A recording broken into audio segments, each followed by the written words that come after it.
What was any art but a mold in which to imprison for a moment the shining, elusive element that is life itself, life hurrying past us and running away, too strong to stop, too sweet to lose? What was any art but a mold in which to imprison for a moment the shining, elusive element which is life itself, life hurrying past us and running away, too strong to stop, too sweet to lose? That's a favorite quote of mine by Willa Cather. Another favorite is by Elliot Eisner, who eloquently said we use poetry, paradoxically, to express what words alone cannot say. And that Willa Cather quote is a poetic expressing of the very essence of art for me. But I don't think I'm here today to convince anyone that the arts are of value in our community, in our schools. I suspect I'd be preaching to the choir there. I believe this is a fairly friendly choir in that regard, friendly crowd. I am, however, here to talk to you about the arts and learning, about arts integration as an approach and a movement within the field of arts education, which is all about how the arts can be used as a catalyst for learning across content areas. When Sharon Kazee called me and asked me to come down and do some work with you, she spoke of the STEM to STEAM movement, or perhaps even STEAM, adding humanities in the arts. STEM, of course, is science, technology, engineering, and math, as Sharon pointed out.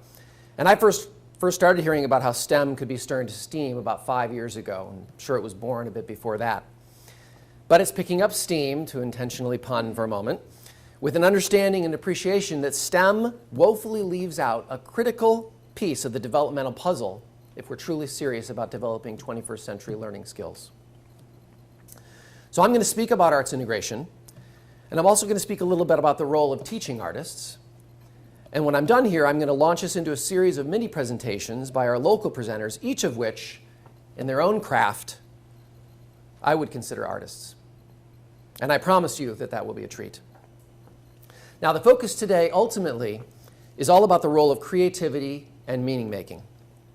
Let's first look at a little bit of historical data. National Endowment for the Arts has done surveys at various points looking at public participation in the arts, and here's a bit of info on how that's done. You can see the years that they've done this study, but it's a fairly extensive one with an 82 response rate, so we get good data here. And what I wish to point out here is the decline in participation from 40 to 35%. That's the next one, actually, when we get to the 2008 data, not an upward trend. And what's probably not surprising is some of the data we see when we look at childhood arts education. So from 1930 to 1980, it increased. From 1982 to 2008, the last time the study was done, it decreased. This is not a good sign for a number of reasons. I'll tell a brief story. Before I stumbled into the world of arts education, nearly 20 years ago, I was managing a theater company in Chicago. Going back further, before a previous life living overseas, I worked at both a ballet and theater company in Cincinnati. It was during this time, as a burgeoning arts administrator right out of grad school, that I began to understand the inherent need to build audiences, to educate properly. For if we don't do that, our patrons of the future will be woefully unmotivated and unable to help sustain arts institutions moving forward. We're actually seeing this today with the challenges in sustaining so many orchestras in the country. Arts education experiences decline in school. It follows that public participation in the arts will decline. Why are we cutting the arts out of schools? Especially when we've collected at least some data, and I'd argue an increasing amount of it now over the past 10 plus years, that shows the arts positively impact learning. Sharon, I think this is the only slide that I used back in 2005 when we last worked together, but I think it's so powerful because it shows you, I think, a compelling reason why we shouldn't be cutting the arts. So why are the arts the first to be cut?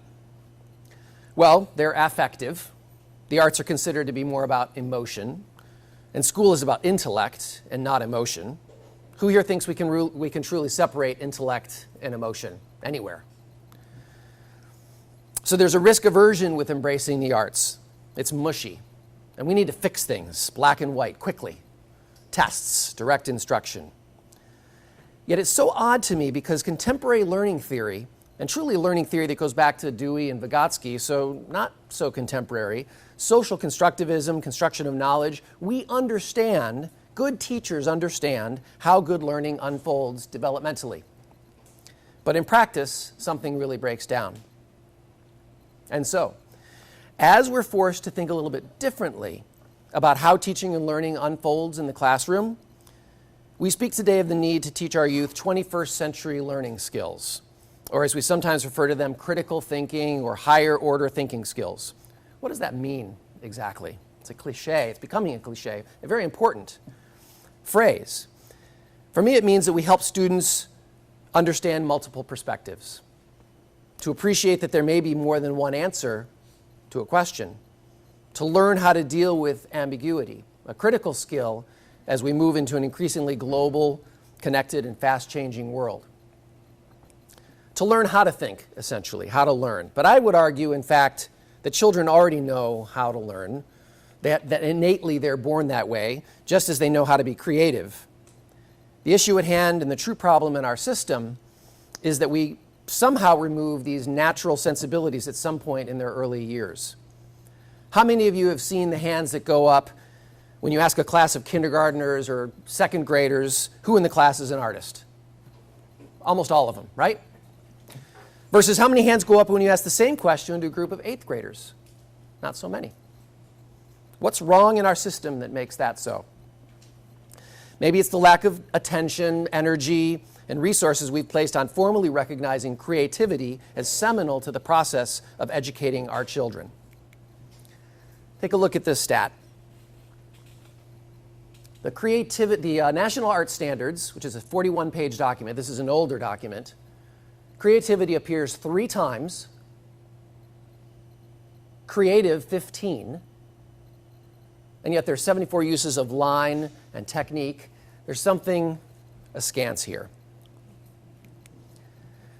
Dictionary.com defines creativity as the ability to transcend traditional ideas, rules, patterns, relationships, or the like, and to create meaningful new ideas, forms, methods, interpretations, etc. Originality, progressiveness, or imagination. That's a long but really powerful definition. I'm going to read that again. Dictionary.com. Creativity is the ability to transcend traditional ideas, rules, patterns, relationships, or the like, to create meaningful new ideas, forms, methods, interpretations, etc. Originality, these are perhaps synonyms for dictionary.com, progressiveness, or imagination. And then what's the primary asset in any business, truly? I can say for me, oh, we're not there yet, for me, truly, in my work, and I'm sure it's true for all of you here, human capital, the people doing the work. That is the asset that we have as a nation, the people doing the work. Now, interestingly, the business community might just be coming to the rescue here because that's where political and economic muscle can be flexed to put pressure on change agents to address the fact, and it's the business community that's raising some significant red flags here, that graduates are simply not prepared to enter the workforce. This is maybe a little bit too much now, is that? I want it to be the right amount. It's, of course, much bigger than just business. It's about strengthening and enriching our communities, our cities, and I digress just a bit because I believe that fixing education is core to addressing so many of our challenges, our social ills, and to building a solid future for our children. When we think about democracy, or as Maxine Green of Teachers College at Columbia University would call it, releasing the imagination as a requisite for cultivating true freedom and a true democracy, and our social responsibility for doing this within education. The arts and education are inextricably connected to how we envision a better society. But it goes deeper than just building the audiences of the future for our mainstay arts community and institutions. It's also critical that we embrace the arts as a means for helping us crack the code for how we teach 21st century skills. Top among those are creativity and innovation. So there's this movement to think more critically about how we structure standards and curriculum. Here are just a couple examples from one of the many organizations. This is going to be hard to read, and I will send a PDF of this presentation to you so you can pass it around. Many organizations, networks, and resources that are out there. This one, which some of you may be familiar with, the Partnership for 21st Century Skills. There's two slides here. This is information, media, and technology literacy. And you can see little benchmarks in 4th, 8th, and 12th grade. And here's learning and innovation in science. There's a lot of good stuff out there. And then there's the Common Core. How many of you are familiar with the Common Core? Is that big here? I suspect most of you are somewhat current. These are national standards, but more thoughtfully structured standards that support the idea of higher order thinking. And as Common Core is being developed, the arts are not really, first it's reading and math, right? Literacy and math. But those of us that are working in the arts are totally embracing the Common Core because it's so well aligned. The arts as a vehicle and a catalyst for learning is so well aligned with supporting the Common Core. And I thought I'd share this brief clip as it's interesting to see how they're rolling this out nationally. We've been debating how to improve schools in the United States. This has been born from a realization that in an ever-changing world, our students need better knowledge and tools to prepare them to compete in the global economy. In math, science, and reading, our students haven't been keeping pace with their most advanced international peers. Persistent and dramatic achievement gaps still exist in our country. College remediation rates are abysmal, and employers say students are unprepared to perform and thrive in the workforce. The need to audaciously confront these issues resulted in a remarkable collaborative effort, the promise of consistent, shared, and rigorous education standards for all students that align with college and work expectations, a new set of ambitious academic standards to set the foundation for even greater student growth and success. These standards, now being implemented by more than 44 states across the nation, were built upon strengths and lessons learned in states. They were informed by other top-performing countries and grounded in research and evidence.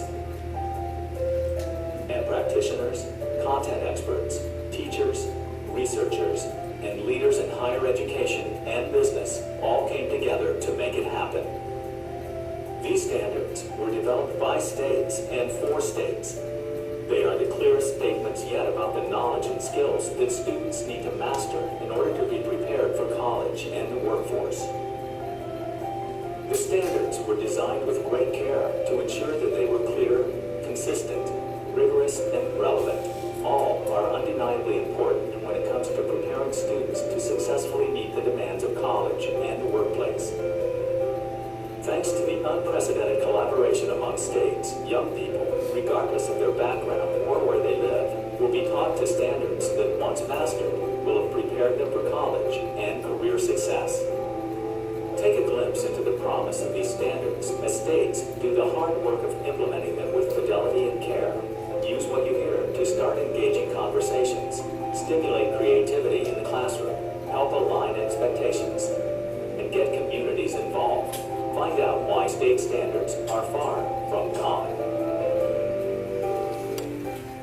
I remember reading a while back an article by Fareed Zakaria in Newsweek in which he illuminated the dire state of our educational system in terms of the results of testing and the level at which graduates are coming out into the workforce. And we all know by now that the U.S. is falling further behind other first world countries, as you just saw, with regard to student achievement. You might need to turn that down just a little bit. Should I do, what if I go up like that? Maybe, okay. I'll do that in a second if it gets, he's going to fix it. And we're working as a nation, of course, to address this huge problem with the Common Core. But in this article, Zakaria was fascinated by a visiting professor from Singapore, a country that ranks near the top of those lists with student assessing scores and career readiness. And this educator told Zakaria that the one area that the U.S. seems to still dominate from their perspective and from perspective of folks around the world is creativity and innovation. And I hear this elsewhere too. I don't know if it's a byproduct of our culture, our addiction to entertainment, the technological dominance of Silicon Valley, or something more esoteric, but in spite of ourselves and our inability thus far to improve a very broken educational system, especially in our inner cities, we're still known for that spark of entrepreneurial innovation. And this brings us back to the arts. The importance of arts and culture at every level of life. And because I'm in education, my focus is how the arts impact the learner. Not just in teaching the arts for their own sake, which I'll be the first to champion, but also how the arts can be a vehicle for engaging students across curricular areas. So for me, when I think about the power of this work, engagement, motivation, self-expression, building personal and social relevance. If kids can't connect to content, these are things that I like to call the foundational elements to support authentic learning. This is interesting. A meta-analysis by Robert Marzano was done on school and teacher impacts on student achievement. This particular study, done in the early aughts, shows that school-level and teacher-level factors account for approximately 20% of the variance in student achievement. Student characteristics, home and community environment, learned intelligence, background knowledge, and motivation account for 80% of the variance in student achievement, as this diagram shows. Let's look at that for a moment. I think this is really important. Now, first, let me just say that just because schools and teachers account for only 20%, that this doesn't mean that that 20% is not absolutely critical. I use the analogy of nurture and nature. You're all aware of the age-old debate that considers which is more influential in the development of people, personalities, et cetera, nurture or nature, right? And I believe that research has been telling us, suggesting that it's far more nature and genetics than we might want to acknowledge. Let's argue for a moment, and I don't know these exact percentages, that it's also 80-20. They also know, and this makes complete sense, that even though nurture may be the lesser 20%, it still makes all the difference in the world. It's a critical piece, the one that we can navigate at least somewhat as we raise a child, that can impact how that child develops in concert with his or her own uncontrollable genetics. And so in turn, quality of schools and teaching within those schools is surely critical. It goes without saying. However, the size of the percentage that is outside of school, that influence is immense. And unlike nature in our analogy, we can have an impact on how we support the development of youth around and beyond and within school at the student level, with motivation and engagement, for example. So let's speak of arts integration for a moment. In the early 90s, I was working for a theater company in Chicago as a fundraiser, ultimately became managing director. And at that time, I think I shared I stumbled into the world of arts education because an organization called CAPE was formed, Chicago Arts Partnerships in Education. The theater I ran was a part of the consortium, part of the work that brought schools and arts partners and community groups, organizations together to form partnerships that would support the use of arts as a catalyst for learning across the curriculum. The United States Department of Education, later, about the year 2000, started funding model development and dissemination grants around this work. That's one of the grants, two of the grants, I think, that Sharon spoke of in Greenville. It somehow flew under the radar in the Bush years. They were funding this work. Bush would zero everything out. Congress would put it back. But what was interesting is that the movement spread. In my view, it's important to note that strong teachers who have always valued and realized the power of inter- or cross-disciplinary teaching have likely practiced arts integration since the beginning of schooling. This isn't something that was just invented. Creativity and innovation can be infused in the curriculum, and good teachers have been doing this from the beginning of time. It's just that the formalization or codification of this work was ramped up about 20 years ago. Now here's the definition of arts integration we've come up with through our work at the Center for Community Arts Partnerships at Columbia College, Chicago. I'll let you read that.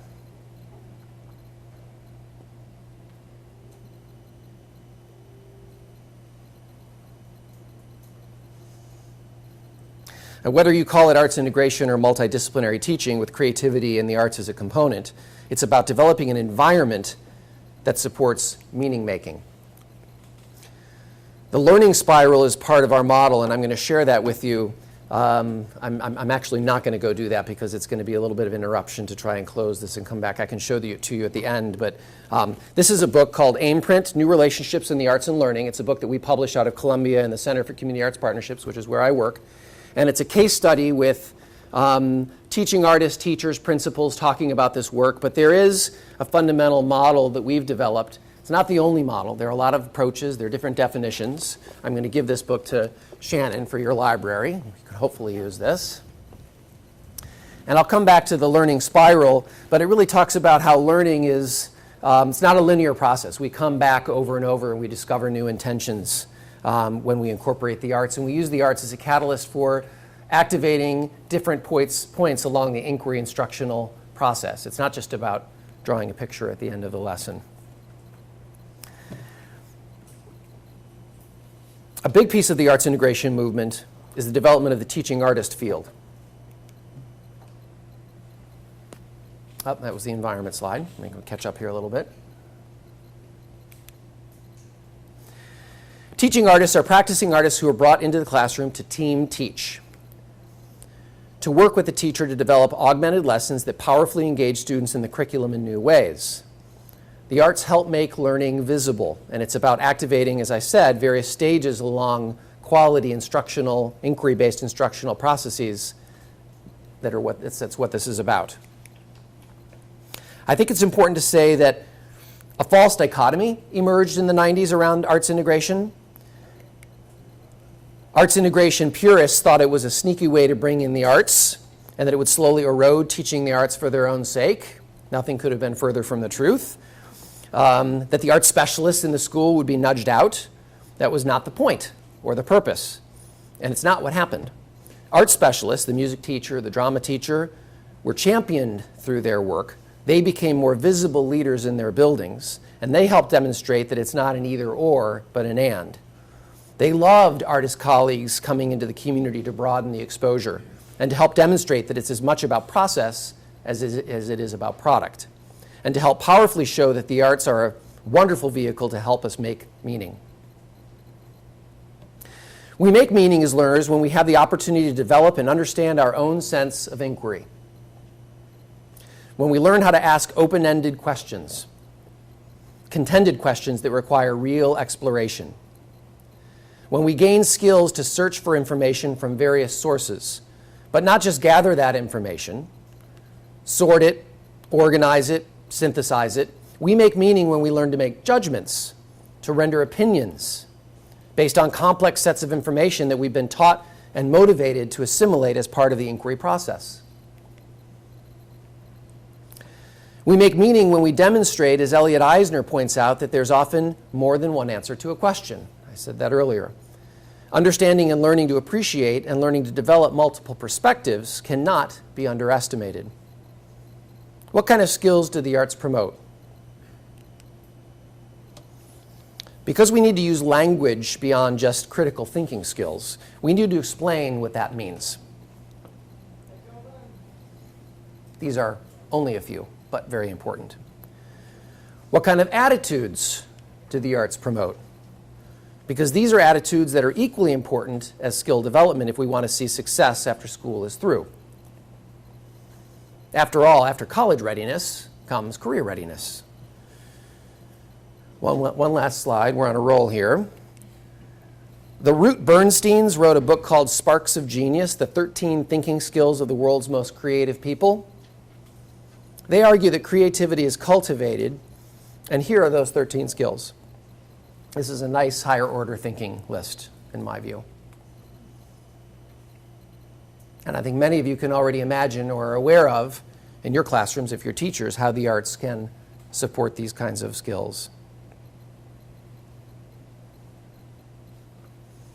So the arts support skills development, they support important attitudes, they support meaning making. The arts do more. The arts provide a platform for seeing things in ways other than they're normally seen. In so doing, they help us wonder, why not? Now, I am going to take a moment, because I think we're doing just fine on time, to come back to a couple of slides, or not slides.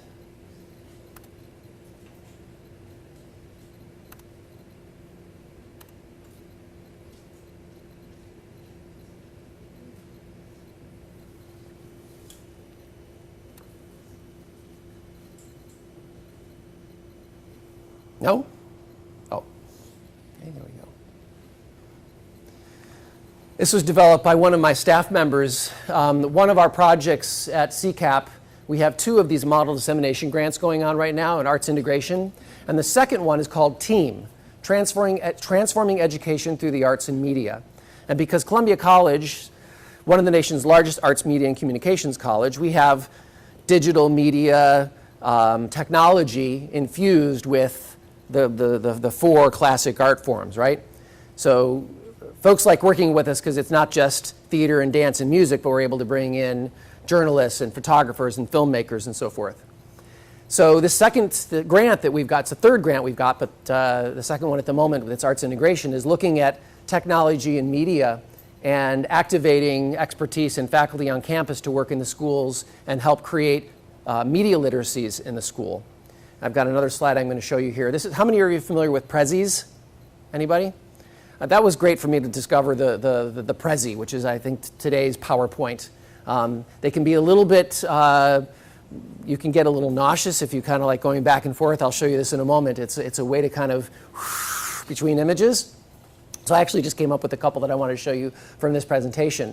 This is, you've seen this hierarchy before of learning, but what's interesting is that they've identified all of these tools, technological tools and internet tools that fall within these different areas. Creating, of course, is at the very top. If you're creating, you are making meaning at a much deeper level than simply being taught, mere rote, direct instruction and asked to remember something for a test. We know that's not the best way to learn. I wonder where, of course they put the Prezi up at the very, very top because this is a Prezi presentation. So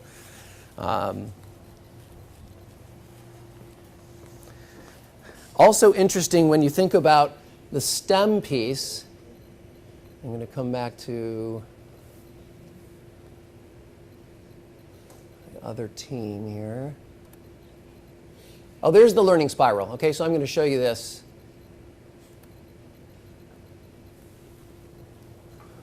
A little hard to read, but again, I'll send you the PDF. So the way we think about arts integration is we start with discovering intentions and learning for teaching and learning. And very often, this is about starting also with learning the language of the arts, immersing yourself in the arts. Those of you that have engaged in arts integration know that sometimes you just want to like play and immerse yourself in the art form, be comfortable in the art form. That's what we're going to do a little bit today, is you're going to immerse yourselves in the world of the artist presenters that we have with you. And then generally we come up with a big idea, a contended question, an essential question, an open-ended question. As a teacher, I don't know the answer. It's something that we're going to explore together. And you're going to develop your own opinions, judgments, and perspectives. And then we're going to revise and share. We know that in the arts world, in writing in particular, we revise and we share and we learn, we reflect and we revise. And we go back and back and back. So it is about the product on some level because making learning visible, the arts are extraordinarily powerful for that because when you create, you are creating something very aesthetic. You're creating some kind of artwork. But in the learning process, we're going back and we're revising that over and over. And it's the process by which we explore that that's actually as important as the product. The product is always a fabulous thing to share and to celebrate. Perform and exhibit, if it's visual art or performing art. Reflect and assess, discover new intentions, and come back. But it's a spiral. It's not a linear process. You can go back and forth between one and the other. There's a chapter in that book that talks a little bit more about this particular model. But I think it's important to note that when you talk about arts integration, I think there's some people out there that say, this is the way you've got to do it. It's very codified, and my way is the only way. And that's not really what it's about. There are different models and approaches. The ideas are all basically the same, but the approaches can be a little different. There's one other image from this team. Oh.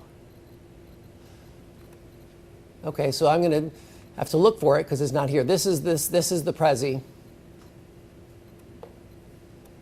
So there's this giant kind of concoction here, and you can go to any of these. And in a slideshow presentation like PowerPoint, you would go like this, and it would come to, this is the one I wanted to show you. It would go from one to the next. And if you don't do it right, you can get a little bit seasick. This list, I think, is fascinating to me because it was developed by experts, technology media experts. And we talk about media literacy. We want to teach our kids how to be literate in media. They often know more than we do about how to do Facebook and all of that, but there are some skills that we want to develop that are not necessarily just how to connect to the internet and develop a PowerPoint and Facebook. You don't see Facebook and PowerPoint on this list. Look at this list on either side. Both of them are, I think, wonderful lists, and I love the fact that the very first one on the right is play.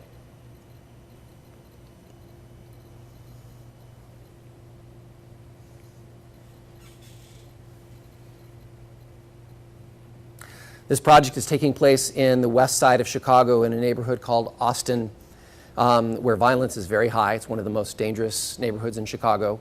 And because every kid in the classroom in which this project is happening personally knows of someone or knows somebody who has been killed, kind of blows your mind when you think about that level of violence in a community. This project has been brought in for students to be able to enter into that conversation in a safe and important way. We talk about separating emotion and intellect. You can't ever separate emotion. That's there. Very powerful project, and they're developing these incredible. This Prezi is online, so I'll send you if you're interested in looking at the whole piece. You can get an idea of this whole project, but it's a very powerful way in which the arts have been able to bring media literacy and technology into this school and this classroom to explore a very challenging subject, and then to bring math and the different content areas to explore it. Okay, back to my PowerPoint.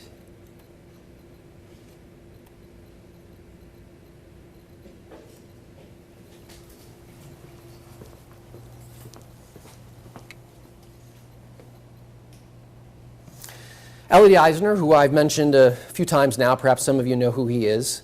He's a longtime arts educator, actually a native of Chicago, but at Stanford since the mid-60s, older gentleman now. Prolific writer about the arts and education, talks so eloquently about the many ways in which education learns or gains from the arts, such as how one outcome of effective arts education is the refinement of perception. He also points out something particularly interesting for us in our work, and this is a quote. It's a little dense, but I think it's important. The likelihood of being able to observe students in non-school settings using what they've learned in school is small. Hence, we make inferences from in-school behavior to how students behave elsewhere. How do students react to the visual world around them? With what level of interest do they take on tasks in the arts? Are they engaged? Do they seek out qualities in the environment in order to enhance their aesthetic experience? Arts education, when it's effective, has dispositional outcomes. It stimulates appetite. And it is appetite that ensures, if anything can be ensured, that what was begun in school will be continued outside it. All of this adds up to the importance of intrinsic satisfaction as an educational outcome. As long as extrinsic rewards provide the motives for action, action is likely to cease when extrinsic rewards stop. Now for me, this connects back to that 80% of student factors that impact success and achievement: intrinsic satisfaction and motivation. This is where the arts can and should play a role in school reform efforts writ large. And when a broad band of partners, like what's happening here in Evansville, are activated to engage in thinking about how to build those opportunities, that's when real change can happen. And that feels like what we're all about here today and tomorrow. Eric Booth, one of our leading teaching artists, recently pondered in an article he wrote about whether we can imagine, as we do in science, that there might be some kind of unified field theory within arts education.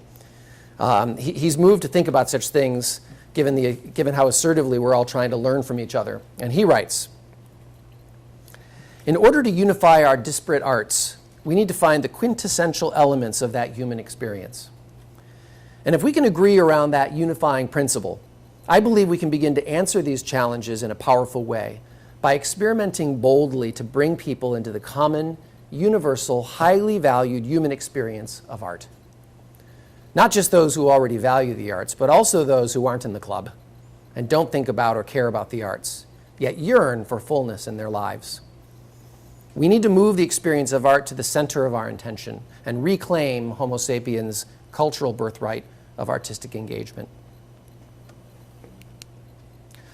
Finally, we come back to another favorite of mine, Maxine Greene. This is the quote I had up at the beginning of the session. This quote was, it speaks volumes for me about the role of the arts and learning. I wanted to allow plenty of time for dialogue and conversation. I want to thank you for inviting me here today. I look forward to hearing from your colleagues and from you as we embrace the lifelong learning spirit of today's agenda. So I will thank you officially now for letting me speak for this long, but I'd like to actually engage in a little bit of discussion and dialogue with you before we launch into a special presentation and format in which we're going to have our presenters come up and do a little mini presentation prior to your selecting which presenter you want to go in and have a little bit more in-depth workshop on. So thank you very much.